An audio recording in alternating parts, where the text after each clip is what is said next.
Ne va pas acheter un terrain à un ami sans passer par un notaire, ils sont là pour ça, sans passer par un avocat, sans t'encadrer, sans prendre toutes les dispositions pour pas perdre ton investissement. C'est des marchés à risque.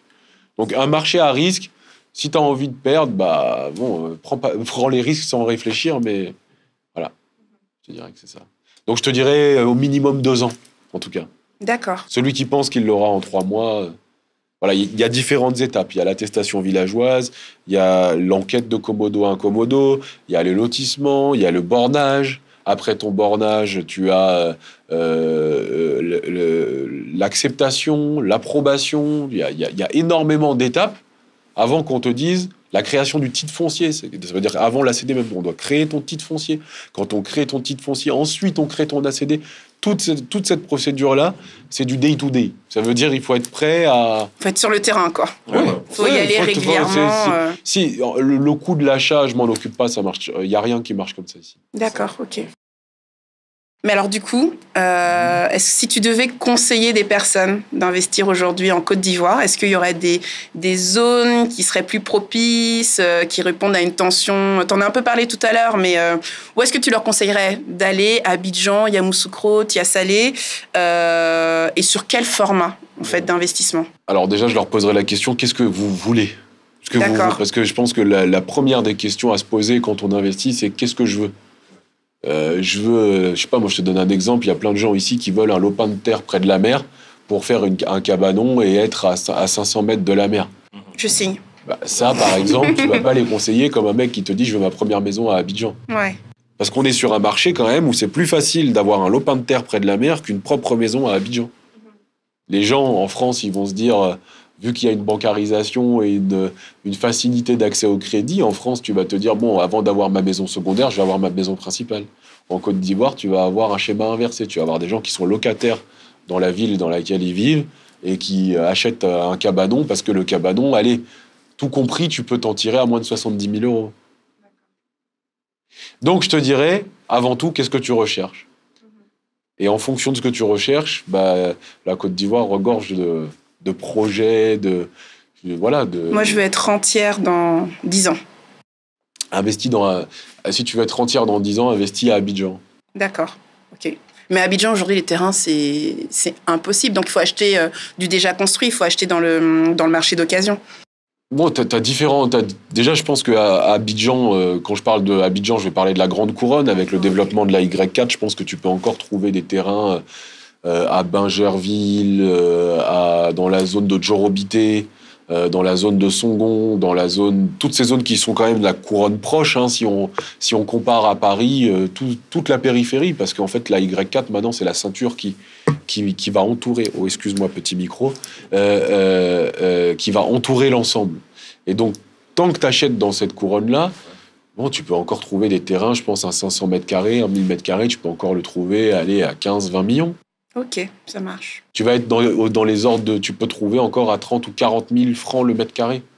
Donc, si tu achètes 500 mètres carrés, 5 x 4, 20 millions. Voilà. Ok. Et alors en Afrique, et plus particulièrement en Côte d'Ivoire, locataire, propriétaire, est-ce que tu pourrais dire les avantages et les inconvénients de l'un ou de l'autre par rapport à ton expérience? Comme je vous l'explique, moi, ça dépend vraiment de ce que tu cherches. Si c'est pour une question d'argent, sois propriétaire. Propriétaire qui met en location. Ou propriétaire qui revend. Locataire, c'est locataire. L'avantage, c'est que il faut avoir la surface pour aujourd'hui construire, quoi qu'on en dise. Il faut avoir la surface. Il faut, comme je le dis, accepter de perdre du temps. C'est-à-dire accepter que ton projet, même si tu achètes un terrain tout fait, avec ACD, oublions les attestations villageoises, un terrain avec ACD à 20 millions à Bingerville, ton projet, il sortira pas en 12 mois.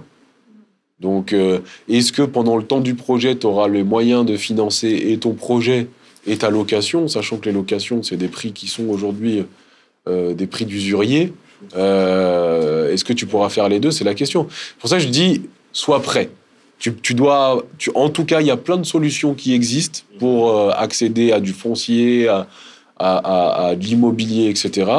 Mais il faut accepter de perdre du temps, d'investir de l'argent et de ne pas être pressé. Je pense qu'en tout cas, ce serait ça que je dirais à quelqu'un. Et du coup, quels sont les pièges que l'on rencontre souvent dans ce type d'investissement? Tu parlais tout à l'heure d'arnaque, tu parlais de pyramide de Ponzi. Est-ce que tu peux nous en dire plus, en tout cas de ce que tu as pu constater ou des retours d'expérience, que ce soit les tiens ou d'autres personnes? Ça, je peux te l'expliquer rapidement parce que c'est ce qu'on vit tous les jours à Abidjan. On est dans un système de vie très consumériste. Ça veut dire que on est tous très... Il y a un day-to-day, ça flambe. Donc, je dirais que la plupart de nos entrepreneurs en Côte d'Ivoire, ils confondent le chiffre d'affaires et leur fonds de roulement. À partir de là, si tu fais ton fonds de roulement sur ton chiffre d'affaires, tu as un décalage de mensualité. Que tu le veuilles ou non, il ne suffit pas d'avoir une bonne idée pour réussir en Côte d'Ivoire. Il faut qu'à un moment, tu sois accompagné et que tu passes un plafond de verre. Ouais. Tout le monde te dit, ouais, tu peux avoir une idée, tu peux t'en sortir, mais personne ne te dit que tout le monde galère. Plus tu grandis, plus tu perds de l'argent.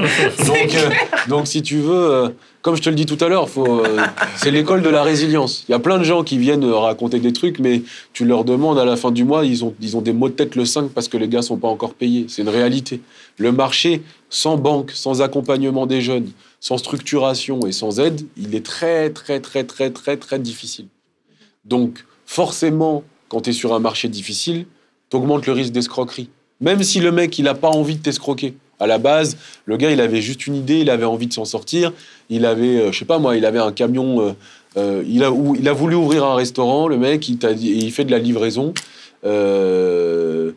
Et puis, il est acculé par ses charges, tu lui passes une commande pour un gâteau.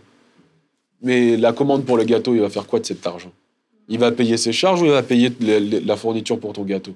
Et en fait, les promoteurs, ils font exactement pareil. Donc les promoteurs, ils achètent des terrains, mais ils ont les mêmes problèmes que toi. Ça veut dire que le promoteur, lui, il achète son terrain, d'un coup, on lui dit « Ah, mais finalement, le terrain, t'as oublié un villageois, t'as oublié un truc, t'as oublié un ACD. » Le mec, il est là, il doit régler, il doit payer, et il se sert de quoi? En fait, c'est l'urgence. Pan.